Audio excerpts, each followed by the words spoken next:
You and your kitty are definitely good friends, albeit good friends who occasionally have to have discussions about why one friend isn't allowed to interrupt a friendly cuddle by trying to eat another friend's hair. But are you best friends? Is there anything more you could be doing to try and secure your place as the most important person in your fur baby's life? In this video, we're going to be looking at simple things that you can do at home to help strengthen the bond between you and your cat. Just using these easy tricks, you too can become a bona fide king or queen of the cats.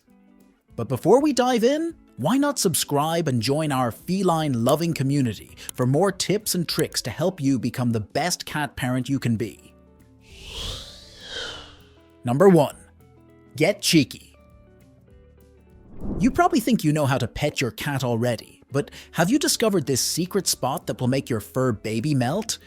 If you want to make your kitty extra pleased with you, next time you're giving them some pets, try rubbing your fingers against their cheeks. Be careful to avoid the whiskers, as these are extra sensitive.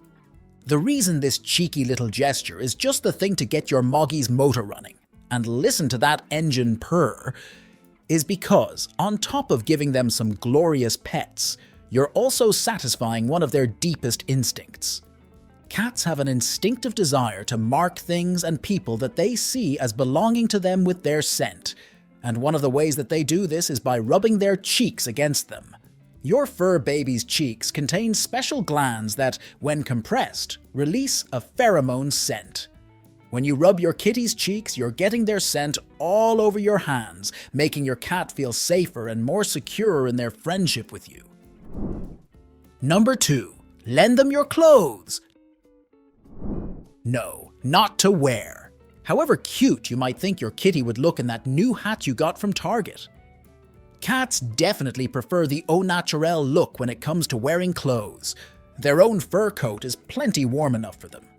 But they will likely appreciate it if you lend them some of your old t-shirts or socks. No, they're not planning on donating them to Goodwill or involving them in some kind of arts and crafts project. Your old clothes, especially if you haven't washed them since their last wear, will carry your scent. Your kitty may like to have their own scent spread around the place to signal that they're the king of the house, as if anybody could ever doubt it. But that doesn't mean that they don't like the way you smell. In fact, to your kitty, your scent is associated with love, safety, and security. Letting them have one of your old teas to keep in their cat bed will help them feel that feeling even when you're out of the house.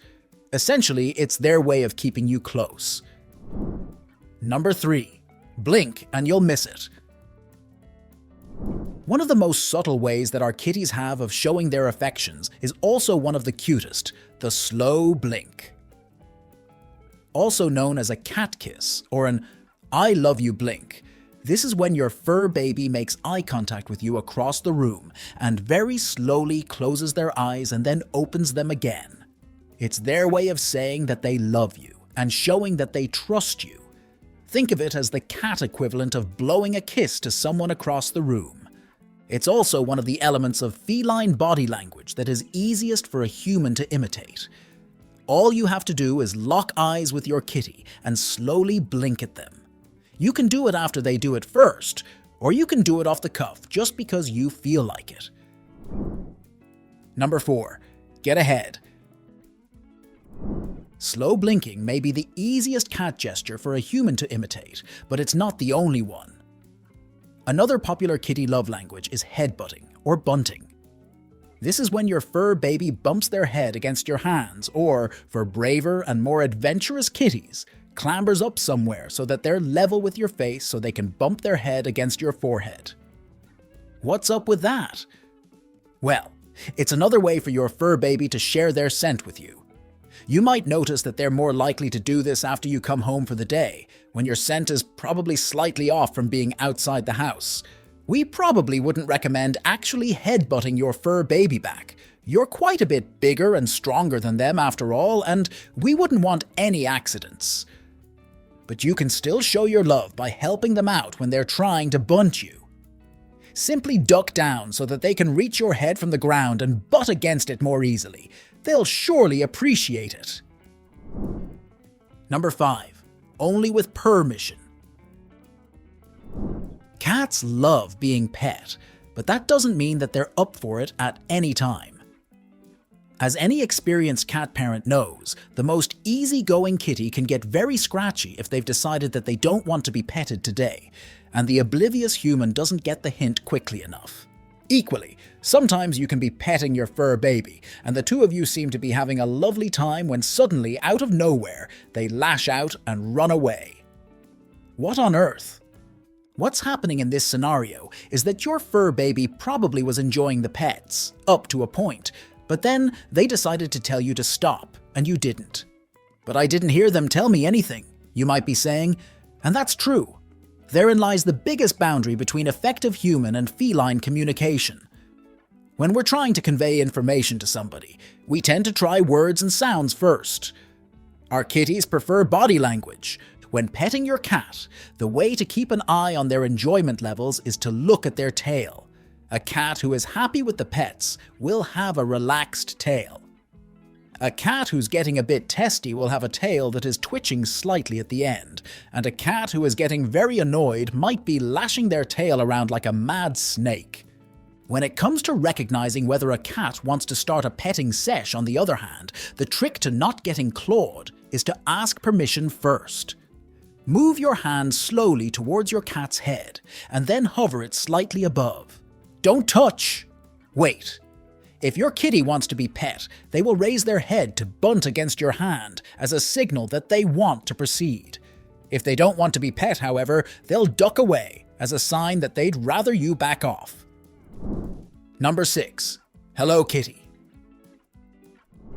Is your cat particularly chatty? When you wake up in the morning or come home from work in the evening, does your fur baby greet you by meowing at the top of their voice? Maybe they even follow you around the house, meowing at regular intervals. When you try to figure out what they want from you, the answers aren't forthcoming. They've had dinner. Their water dish is full. Their litter box is clean, and although they definitely appreciate some pets, it doesn't stop the meowing. So what are they asking for? Probably nothing. Just like us, our cats sometimes just want to chat. So, if you want to make your cat extra happy, try replying the next time they meow at you. You can make an actual meow noise if you fancy yourself as an animal impressionist, or if that feels a bit silly, you can also just talk to them. Your kitty might even respond, and two of you can start a whole back and forth conversation. We're sure it'll be very interesting, even if you can't understand half of it. Number 7. Pets and prizes. You might think that it's a bit mercenary to bribe your kitty with treats in order to get them to be more affectionate. After all, shouldn't they want to hang out with you just for the sake of it, without needing any incentive? Surely the pleasure of your company should be reason enough, but your fur baby doesn't necessarily know how you would most like them to show you their affection. Cats can show affection just by sitting near somebody and not touching them. If you want to encourage your kitty to show you some love in a way that you can understand, then you should make sure to reward them when they do, so that they know that they're doing the right thing. Number 8. Learn what they like. There are a lot of things that you can do to help build your bond with your cat, but equally, there are a lot of things that you shouldn't be doing, and not all cat parents are aware of the difference. Even a simple affectionate gesture, like a kiss, can be perceived negatively by your cat, which risks damaging your bond with them instead of preserving it. If you want to learn how not to show your cat affection and some tips for what you should be doing instead, check out this video.